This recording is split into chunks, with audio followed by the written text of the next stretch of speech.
Welcome to Grand Sumo Breakdown, the unofficial sumo podcast for official sumo fans.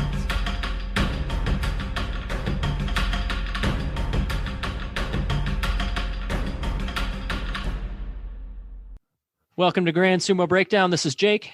And this is Mac. And we are here with our, I guess you'd call it a season finale of our sumo fitness series. We've covered 4 episodes so far, and we're gonna call it a season after this one. But the shortest run season. We've been canceled. Hope it doesn't get canceled. Yeah.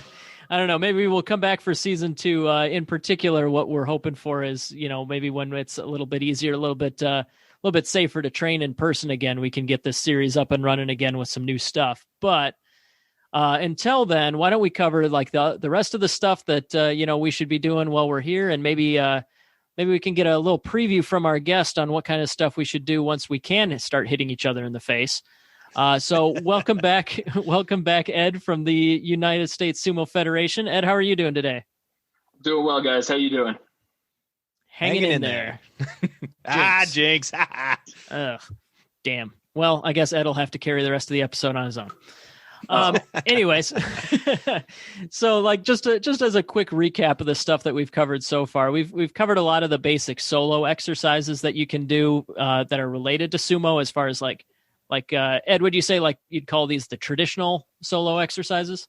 Yeah, I think that's the best way to put it. Traditional. Yeah. So we started off with Shiko, like the obvious, the high leg stomp / stretch. We did Suriashi, the sumo shuffling movement techniques. We did Teppo, the striking techniques. And then we also covered a lot of our stretching and squatting and just, more like cool down / flexibility type stuff. Well, I guess all of it's flexibility stuff, isn't it? But anyways, that's what we've covered so far. So today, Ed, why don't you fill us in a little bit now that we're like basically a year into it? Why don't you tell us some more of what you do in isolation? When you can't train with your full team, what other kind of stuff do you do to try and keep in sumo shape? You know what? I don't mean to throw a curveball, but actually I haven't asked you guys in a while. How's your sumo training going? Damn it. I was trying to gloss that one. Oh man. Yeah, for me at least, I have been terrible about doing the full workout, but I will tell you that, every couple mornings I'll just put out 10 minutes or so of Shiko, just as if I'm feeling crappy, it does wonders for just like waking up my system to stretch out and loosen up, I guess.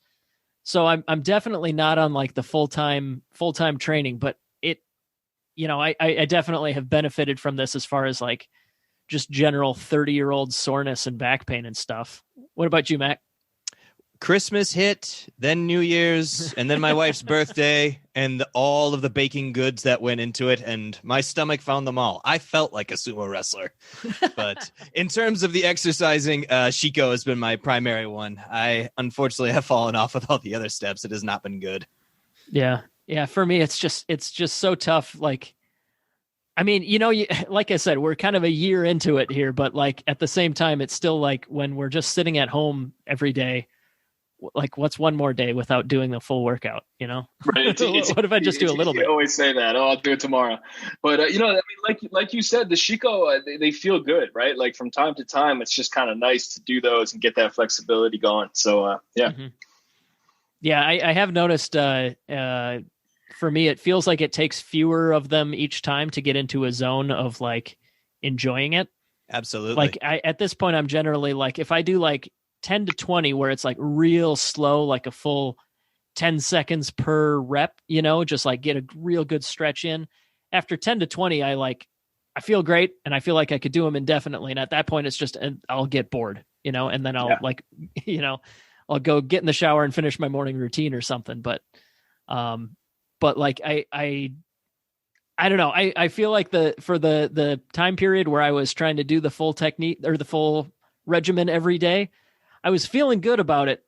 But at the same time, there's that voice in the back of my head that's like, that you're not going to commit to this every day forever. Like, so learn what you can. And then before, this little voice starts overpowering you again to stay sitting down. Yeah, man, that voice is always there. Like no matter how many years I go, that voice is always there saying, sit down, don't do it. But it's cool that you took something away. Like even if you're not doing it every single day, you still have a little something. The Shiko that you kind of picked up that you do from time to time. That's cool. Mm-hmm. Yeah, Mac, what about you? Anything else you take? Anything else long term that you can take out of this? Like just beyond that, Ed is a way better exerciser than we are. Beyond that, it's like the whole point that I really wanted to try and experience was just a fraction of what sumotori go through in just some of their general training. And again, I just want to reemphasize that for those that think that these guys are not guys and girls, are not phenomenal athletes, they are. Like, as you can get into a rhythm of Shiko where you start off with the stomping, and that's really hard. But as you do more of them, it just becomes this nice gradual deal. And then you do 200 of them and then you regret life. And then you start picking up all these other different exercises. And it's just phenomenal. The muscles that you start working out that you didn't even know you had. And then you combine it with speed and with power. And you get a whole new respect for this. Yeah. I'm totally with you. It's something where, I'm certainly not somebody that doubts that underneath the padding, sumo wrestlers have, as much muscles as any pro athlete, but like, it's fun to like, even like you said, even a fraction of it, just step into their mawashis for a minute. I hope it's been washed. Traditionally, I don't think you do wash them, do you? It depends where you are. I've seen them washed and I've seen them unwashed. You've smelled them washed and you've smelled them unwashed. But no, I love what we've done here, and thank you so much for helping us learn some more, Ed, because like regardless of how well we stuck with this physically, it's been a great exercise to learn just in general about not necessarily about the cultural culture, but like the physical culture, just get a little idea of what this can be like, even if we don't have people like kicking at us and yelling at us in Japanese. I'm still keeping my fingers crossed for next year. Maybe you guys will get out there. Oh, well, but yeah. So now that we've come clean, Ed, why don't you tell us a little more about what you've been up to? Yeah, so I don't know if I'm going to be able to like prescribe a workout program or anything like that, but I could talk a little bit about like some of the basic principles of preparing for sumo and some of the things you should do and shouldn't do. Yeah, absolutely. One thing that I think is really important, especially if you're like an American sumo wrestler, is that your ability to find partners and find times to train is often so limited. Right. And like, luckily I have a club and we get to practice every so often. But I mean, there's groups that like, there's guys that, show up at a training camp maybe 2-3 times a year, and that's their only practice. And so that can be a little bit of a challenge. So when you're thinking about conditioning for sumo, I think one, you have to realize you're only preparing yourself for a match that lasts like 10 seconds on average. It's not very long. So I think it's really important. Like, you don't necessarily need to be going on 5-mile runs or things like that to prepare for sumo. You got to prepare for that 10-second burst and really think about your training in that way. But at the same time, you also have to prepare to make the most of a long weekend of repeated bouts, because that might be the only training you get for the year. That might be the one time you have, 3 national champs in the same room and you get a chance to work with these guys. So this is kind of a general piece of advice, but I do think people should always try to think in their training about how, when they're thinking about conditioning, about how to strike that balance between having the endurance to make it through a hard weekend of training, but also you're really just preparing for one match at a time. This isn't a marathon. And I feel like that's a mistake sometimes I see people making, is thinking that they need to be prepared for, like a 6-minute wrestling match or a 7-minute college wrestling match. And that's not something you need to do. So one of the training tools I really like, kind of going along with that, is a sandbag. And this is something I just picked up kind of during the start of the pandemic. But just being able to throw around a sandbag, I feel like is probably the closest you can get to a fight or to wrestling or to, sumo. Without having an opponent there. Kind of forms to your body, so you can pick it up, throw it, you can slam it, you can do all kinds of different things with it. So I'm a big fan of sandbag training. And that kind of speaks to another principle of preparing for sumo that I think is really important, which is that slow grinding strength. And I might have said this before if I was just talking about training, but slow grinding strength is only going to get you so far. It's much more important to be explosive. So like, don't just, load up the bar and deadlift something just as, heavy as you can deadlift. You really should be trying to move everything quickly. So it's much better to be doing like cleans, or if you're going to bench, if you're going to deadlift or squat, try to move that weight quickly. And the sandbag I really like for that. You can sort of just like basically everything you can do is ballistic. You can throw it around and you get your body used to that kind of fast twitch, quick movement that's so important in sumo. Gotcha. Okay, so advice from Ed here: quick, jerky movements with lots of weight. Understood. First push-ups. I like it. Yeah, that makes a lot of sense. That just reminded me of the last time that I tried to hang up my heavy bag alone. Kind of felt like doing sandbag training just on its own like that. But yeah, so when you say sandbag, what kind of like are you talking just like, pile it up on the side of the road when the river's rising kind of sandbag or oh, okay. He's actually getting it. I'll show it to you, which is useless, but you'll probably be able to describe it better than me. You guys are the Okay, so we're talking like a moderate duffel bag. Yeah, I was about to say. All right, that works good. And is that something you bought that's like specifically designed for that? It looks pretty tough. Yeah. I mean, that's what it's for. So this one's from Rep Fitness. I feel like that was kind of the best compromise between price and quality. You get a really good sandbag for like a third of the price of a lot of competitors. So I like this one. And I've just found that to be a super useful training tool during the pandemic. I wish I knew about it, years ago. I would have been using it this whole time. Sure. Do they have varying weights, or is that one set at like 50? Or knowing you, that's probably 100, and you're just probably throwing it around like a rag doll. No, you don't. This is actually 70, and the reason it's 70 is because I saw Enho training with 70, and I thought, all right, that's a good starting point. I'll try to do what Enho's doing, but I would recommend getting like 2 sizes. You should probably get this and another size up. So that's kind of another size up. Oh man.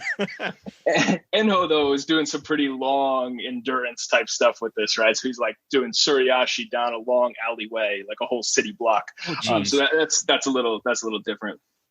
Oh yeah, I remember that blew video. Me away a little bit. Yeah. Very cool. So yeah, horking the sandbag around. So does that kind of help you feel like just the grip of like moving somebody else's weight? Do you kind of get that kind of, does it keep you from getting too rusty in that regard? Yeah, exactly. I mean, it really challenges you to like use your entire body and kind of keep everything in alignment and use good form. I mean, if you're just going to like bench press, for example, that's like one step away from napping. But if you're really like throwing the sandbag around, you've got to use everything all together. And speaking of that, that's the other thing I would probably recommend. If you're stuck at home and you really want to prepare for sumo, just kind of get weird and creative, because even with a sandbag, like the traditional exercises you can think of in the gym probably aren't going to be enough. So the more you can do creative things, climbing up hills. I just walked up a hill, and like we had a huge snow the other day, and they were like 4-foot drifts. I just walked up a hill in that yesterday, and I mean, my legs were like, pretty challenged by that. Yeah, I mean, anything you can do from home that's going to be a little bit untraditional, because when you get into sumo, you're going to find that it pushes you it's going to work muscles you didn't even know you had. And if you're brand new in the sport, it's best if you kind of have some other experiences. So things like loading up a wheelbarrow and moving that, or dragging something backwards uphill is very good. Just kind of different creative movements like that could be really helpful.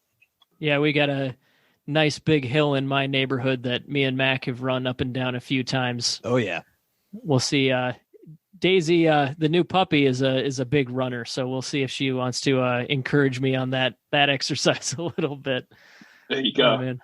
Try dragging something backwards up it. It doesn't take much weight. Even something light that'll challenge you. Here, I'll put a fried chicken breast at the bottom of the hill, and then I'll drag Daisy up it backwards. There you go. Yeah. Awesome. Cool. Thanks so much there. So what about, so let's say that we do get to that big weekend where we have everybody together. What kind of stuff would you expect to do beyond just like doing matches at, whatever it is that brought us together? All right, so not everybody's going to agree with me on this, and I'm not trying to throw shade on any clubs that do things differently, but I would say take everything I just said about sandbags and all that kind of stuff and throw that out. If you get the opportunity as an American sumo wrestler to get other sumo wrestlers in the ring with you, you should be using their bodies. So in terms of the way I structure a practice, I just basically follow the sort of traditional model that I picked up when I was training in Japan, and I don't deviate from that at all. And it's very, very heavily centered on working with the guys there. So we warm up with Shiko, but I don't really like to waste a lot of that valuable practice time warming up with Shiko. So what I actually do, this is crazy, I'm not sure that other people are going to want to do this, but I'll do my Shiko at home and I'll put on sweatpants and I'll get in the car and I'll pump up the heat so that I try to stay warm. And then it's like a 10-minute drive to my practice and I get out and I'll do like 50 more there. But this way I'm not wasting my expensive gym time and time with partners on doing my Shiko. Gotcha. So I try to like do other little things to get warm. Now, like you're going to have to do Suriyashi too to get warm before practice. But again, I always think you should try to make the most of your training partners. So if you get the guys, if you get guys in the gym with you, I think basically practice bouts and Butsukari at the end is the way to go. So you warm up with Shiko, you do your Suriyashi and jump right into practice bouts and try to do as many practice bouts as you can. Again, you don't need to push the pace, right? You're not preparing for a marathon. You're preparing for a sprint or, a series of sprints throughout a tournament, but you're always going to have a period of time in between. So you don't necessarily need to rush, except that, you do want to get in as much mat time as you can. But that should be the only reason to rush. There's no reason to try to condition yourself for back-to-back matches. And then you finish up with Butsukari and that's pretty much it. Can you tell us a little bit more about that one? I feel like we've probably picked up a little bit, but we should definitely cover it. Is that the one where you're just like pushing one person backwards? Yeah, exactly. So one person's going to stand sort of lean forward on one foot and open their chest to you.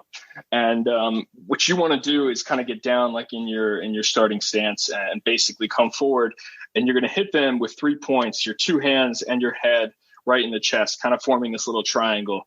And you're lifting them upwards and pushing them backwards. So it's like a 45-degree upwards angle. And you're going to push them back and you're going to use your Suriyashi to slide to the edge of the mat. And then when you get to the edge, you're going to sink your hips down and push them out.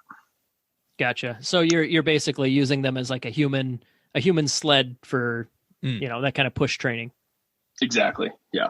I think the videos I've seen of that, usually when people go against Hakuho, as soon as they get into the edge of the ring, he just haphazardly throws them aside and be like, all right, do it again. Yeah, he does that Hakuho thing where the Hakuho thing where he like doesn't move and yet somebody goes flying. Yes. Yeah, that doesn't work quite so well without the clay dohyo and like the traditional Tawara, but yeah, when you can train on the real clay, that's always a nice thing to add in, is that sort of like extra level of resistance. Gotcha. Yeah. So since you've trained on both, traditional gym mats and like, the real deal, the clay, how does that really compare? To me, it looks like the clay is a little slipperier. Yeah, it's much more slippery. It's much harder when you fall. So that's something to be prepared for. Like I was not expecting that. It's about as hard as like a tennis court. It's quite hard. Yeah. And it is much more slippery as well, which really means you have to have good footwork and good technique. So like if you've been doing things the right way at home, your skills should translate. But if you've been kind of cutting corners and having lazy footwork, it's going to show up a lot more on the clay because it is more slippery. Mm. So yeah, so we get if we're talking like a practice that you've set up, like you said, we're warm up ahead of time if you have the choice, so that you can maximize the number of practice bouts you can do with live partners. What's the reasoning behind like doing Butsukari as your last activity? It's gonna kind of get your whole body shot. It's gonna hurt your legs. It's gonna get everything really wiped out. And so I think it's always best to stay fresh for matches, and this way you can finish a Butsukari. I've seen some clubs do like a little like light Butsukari to warm up early on, and I'm okay with that as long as they keep it light. But I do think it's important to stay fresh so you get the most out of your matches. Oh, now there's one thing I'll say though about matches. One, if you're brand new and just starting out in sumo, I think it's really, really important to only push. I don't think you should show up at your first practice and start grabbing the belt. And I don't know if this is a popular opinion or an opinion shared by many, but this is something I picked up, and I'll still go back to this periodically as I'm training. Just sometimes don't use the belt, because the fundamentals of sumo are all about pushing. In sumo, it's different from other combat sports because you're either always pushing or there's always the constant threat of a push. And if you really think about like sumo versus wrestling or sumo versus something else, that's the big difference, is that sumo's compete, the competition takes place in this tiny ring and there's always that pushing going on or that threat of a push. So I think it's really important to become a master in pushing.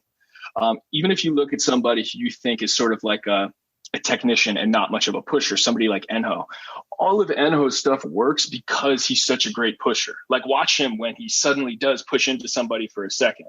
I mean, he's able to move guys that are much, much bigger than him. It's only because he has a good push that the rest of that stuff works. And so I think if you're new, I don't know, spend 3 months, 4 months, maybe 6 months without even touching the other guy's belt. It's going to teach you footwork. It's going to teach you the most fundamental, basic core movement of sumo.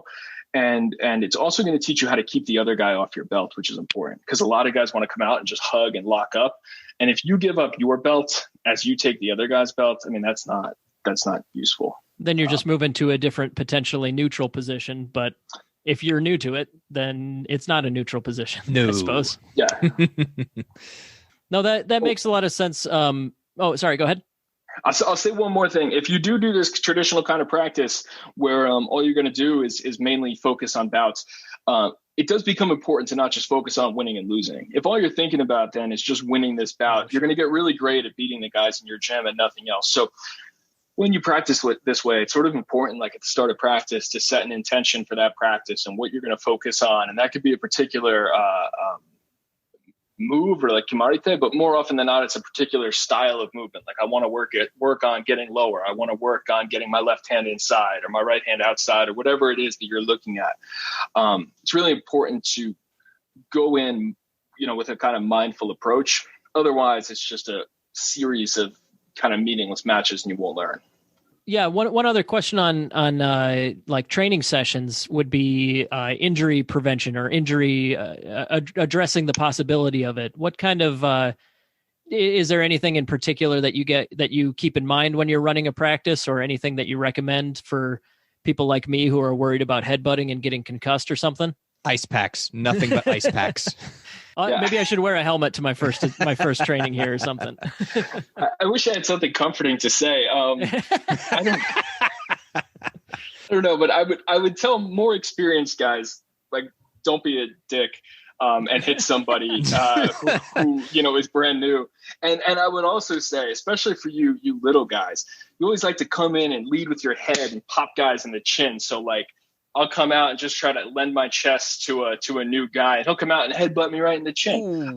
So that is something I've noticed. And while he may be using good technique, I don't know, just try to get on the same wavelength as your partners and understanding what they're doing. If they're trying to teach you, don't try to headbutt them.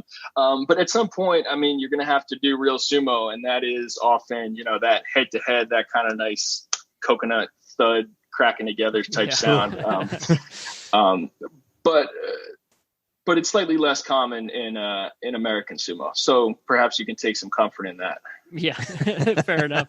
The little bit of combat sports experience and training that I have, it's been very. I did jujitsu for a little while, and I mean, again, it just ruined me in muscles I didn't know I had, but it was fun. But like the one thing I learned there, and it sounds like the culture is pretty similar, is like, everybody's there for training. Like, if you want to be there to train, it sounds like you're not going to be clashing heads any more than you really want to. Would you say that's a fair assessment? Where if people who are in it for helping each other get better and stuff like that or would you say it's more of like an over the top competitive kind of scene? No, I think overall it's a really positive culture where like everyone's trying to help each other. So you're not going to go out and this is what I mean when I say like, don't be a dick. You're not going to go out and, clash heads with somebody that's just learning or not trying to do that same thing. And overall, you really don't have to worry about that from what I've seen so far on the American sumo scene. It's incredibly, I think just respectful. And honestly, I saw the same thing in Japan. As hard as those guys would go, you always had the sense that they had, not just your best interest, but like the best interest of the sport in mind. They're trying to show respect for the sport. And I think that's important. Yeah. You don't get a new recruit sticking around for year number 2 if he dies in year number 1. Exactly. So, last thing I wanted to have you tell us a little bit more about is like, let's say that we, so that's what like a training session or just like a casual kind of gathering would look like. But what about if we're talking like a little regional tournament or something like that? What do we expect to see in like a weekend tournament kind of thing? You mean like a weekend tournament with a training camp attached, or just like a normal weekend tournament? I don't know, just whatever we haven't really talked about so far, because like the U.S. Open is pretty easy to view on YouTube, but other than that, smaller stuff doesn't, there's not really a lot out there. There was one that. Sorry. There was one that caught my eye, and that was the Queen's Cup, if I'm remembering that one correctly. The training camp that had the tournament afterward. Queen City, something like that. That's it. Queen City. That's one.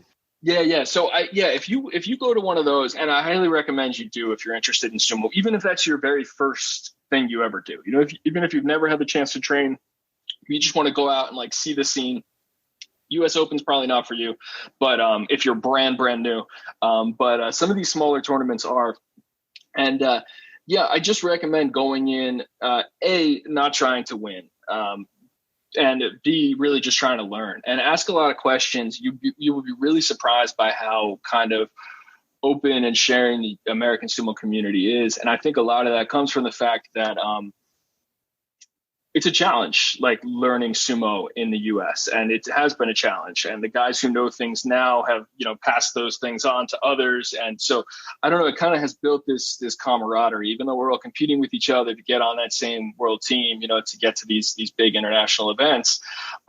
There is this sort of openness to sharing things. And so I say, don't go in trying to win. Because you're not going to get any better that way. Although winning is important, if it's your very first tournament, you really should be thinking more about learning. So, fight hard, but also make the most of the time that you're there. Try to talk to guys. Don't be worried about showing them what you've got. No, if you get a chance to get some practice matches, get in there and do it. And I think you'd be surprised by how open you find people are. Very cool. Yeah, that's awesome. It sounds like you could have been explaining the online sumo community, with the exact same words. Mm-hmm. I think that's kind of the strength of following something that's so niche, at least in America, is that like when you find somebody else that likes sumo, you're like, oh, thank God, a new friend. Hello, where have you been? Tell me about yourself. Yeah, no, that's cool. That's exactly what I was hoping to hear. And I think if anybody's listening to this with the intention of trying to get into the sumo scene, that's super encouraging. So I definitely think that we'll want to keep in touch and see what's coming around the Midwest, ideally. But definitely. Someday we'll definitely do our best to get out, see you on the East Coast, see what other tournaments we might be able to sit in on, see what's going on. But all in all, I think I've definitely gotten quite a bit out of this series. So thanks so much for absolutely sharing your time, sharing your experience, and all that, and showing us just a teeny tiny bit what it's like to, actually be a sumo wrestler. Yeah. Thank you guys. And listen, fall of 2021, I'm trying to bring some big sumo events to the East Coast, North Jersey, New York City area. So if you're at all interested in getting involved in sumo in New Jersey, now is the time. We're going to be getting back to practice real soon. And 2021 is going to be a big year. Awesome. Yeah, as always, let's finish off with Ed. Why don't you tell us if I do want to start my own sumo club and do tournaments and stuff like that, where should I go? Yeah, go to ussumo.org, and you'll find a starting sumo button in the top left-hand corner, I believe. And that can give you some information as well as wisdom from those who have done it in the past, started sumo clubs. It's another thing I'm trying to get up there soon. Ohio Sumo, just to see their growth from their starting at nothing, and then, to their first year anniversary that they just had back in the fall, is tremendous. It's kind of amazing how far they came. And I think that's a really good example of what you can do. So if you're out there and thinking about starting a club, check out ussumo.org. You can find out more information about Ohio, how they did it, as well as many of these other clubs and how they've done it. And to find me, you can find me at The Real Sumo Ed. I'm on Instagram. It's at The Real Sumo Ed. And also on that ussumo.org website, Ed, you added a new button for us. Yeah, this is actually all Mac's doing. This is Mac's idea. He gave me the idea. He reminded me to put it up, and then he donated to it. This is our new donation button. So if you go to the homepage, you scroll down a little bit, you'll see a support the USSF button, and you could donate there. Pretty much all of our funds, saying pretty much sounds sketchy, so I'll be more clear. All of our funds go to either the U.S. national team or the U.S. national championships, or something that kind of helps us to grow and develop those two things. But if you donate to support the USSF, the members of the national team will generally directly receive that money, and they'll really appreciate it. It's super helpful to these athletes that spend a lot to fly all around the world to compete at these events.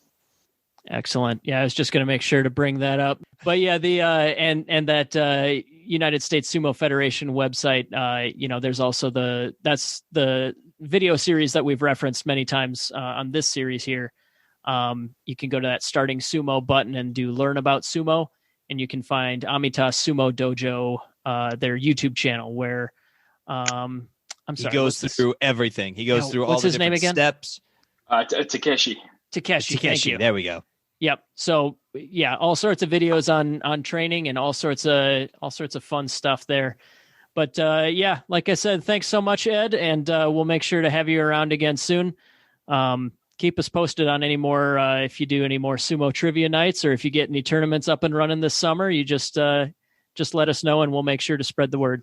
Absolutely, definitely will. Thank you, guys. Awesome. If you enjoyed this podcast, though, leave us a review on whatever app you're listening on, or find us on social media. Let's see. We got Twitter, we got Instagram, we got all the good stuff.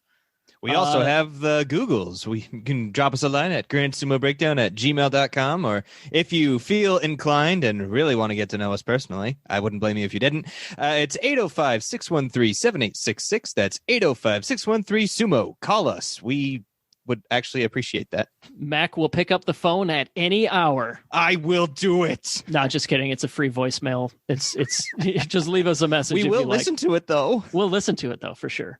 And we'll put it on the podcast. Yes. Thank you for listening to Grand Sumo Breakdown. Until next time, throw your salt high and keep moving forward.